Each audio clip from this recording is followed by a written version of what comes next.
अजंठा चित्रांमध्ये दिसणारी गुप्तकालीन स्त्रीची वेशभूषा. अजंठा चित्रे म्हणजे तत्कालीन जीवनशैलीचा जणू आरसाच, फॅशनचे प्रतिबिंबच. अजंठा चित्रांमध्ये कापडावरील सजावटीसाठी वापरलेली रूपके व रंग, त्याच्या पुनरावृत्तीचे प्रकार यांवर प्रकाश पडतो.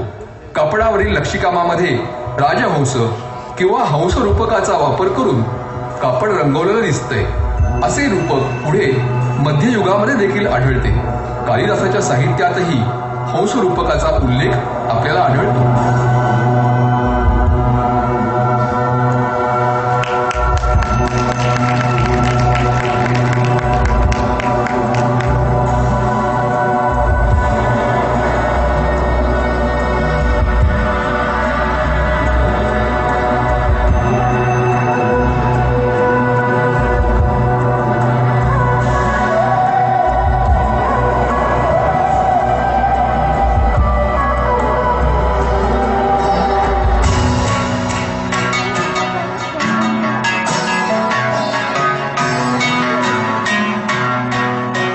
अजंठा चित्रांनंतर आपण गुप्त काळातील मंदिरांवर दिसणाऱ्या शिल्पांचा पोशाख बघूया.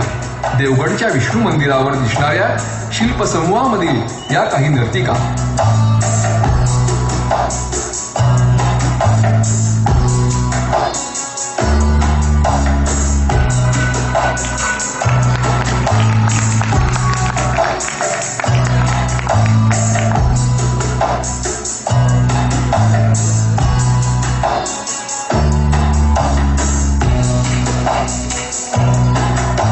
हा पहा, गुप्त कालखंडातील इराणी पुरुष.